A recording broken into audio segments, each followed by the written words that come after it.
सोलापूरमध्ये मुसळधार पावसाचा हाहाकार माजलाय।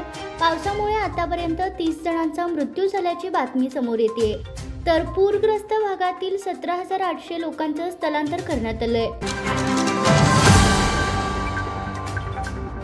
बुधवार दिनांक 28 ऑगस्ट रोजी मालवणमधील राजकोट किल्ल्याच्या पवित्र ठिकाणी ठाकरे आणि राणे गटाच्या कार्यकर्त्यांमध्ये मोठा राडा झाला होता।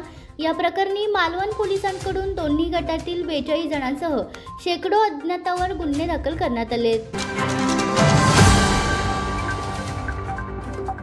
शिरोली येथील औद्योगिक वसाहतीत दुकानाची भिंत फोडून 60 लाखाचा मुद्देमाल अज्ञात चोरट्यांनी लंपास केल्याची घटना। याबाबत सागर पंडितराव निकम यांच्याकडून शिरोली MIDC पोलीस ठाण्यात फिर्याद दाखल करण्यात आली आहे। मी आदिवासी असल्यामुळे जातीची शिकार झाली असून मला शासकीय नोकरीपासून वंचित ठेवण्यात आलंय। धावपटू कविता राऊत यांचा राज्य सरकारवर गंभीर आरोप।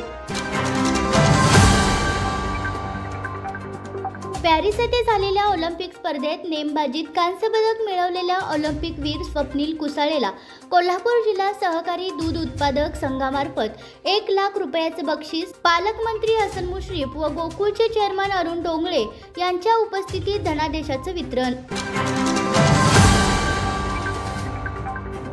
हातकणंगले तालुक्यातील अतिग्रहित महिलांकडून दिवसाढवळ्या चोरीचा प्रयत्न।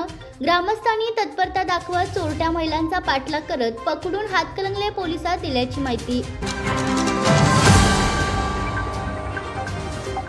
पावसाचा जोर वाढत असल्याने इचलकरंजी शहरातील पंचगंगा नदीच्या पाणीपातळीत वाढ।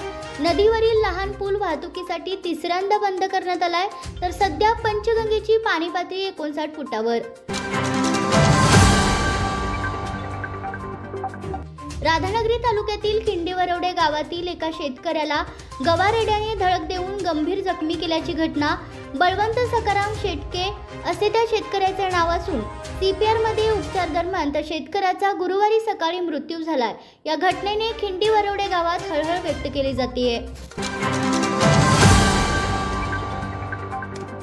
बदलापूरमधील एका नामांकित शाळेतील 2 चिमुरडीवर अत्याचार करणाऱ्या नराधम अक्षय शिंदे यांच्याबाबत आणखी एक संतापजनक माहिती समोर। नराधमाविरोधात आणखी एक गुन्हा दाखल झाला असून शाळेतील आणखी एका मुलीवर त्याने अत्याचार केल्याचे समोर आल्याने शहर पुन्हा एकदा हादरले। गणेशोत्सवासाठी कोकणात जाणाऱ्यांसाठी चाकरमान्यांसाठी आनंदाची बातमी। बोरीवली रेल्वे स्थानकातून या गाडीला हिरवा झेंडा दाखवण्यात येणार आहे, तर 29 ऑगस्ट म्हणजेच आजपासून मडगाव वांद्रे टर्मिनस मडगाव ही एक्सप्रेस धावणार आहे। हिंगोली जिल्ह्यातील तलाठी संतोष देवराम पवार याची हत्या केल्याची घटना घडली होती, त्यामुळे राज्यभरातील तलाठी संवर्गातून संतापाची लाट उसळली आहे। तर तलाठी संतोष पवार हे शासकीय कर्तव्य बजावत असताना त्यांना वीरमरण आलेले आहे, त्यामुळे शासनाने पवार यांना शहीद कर्मचारी म्हणून दर्जा द्यावा व तात्काळ शासनाने तसेच घोषित करावे अशी मागणी करण्यात आली आहे।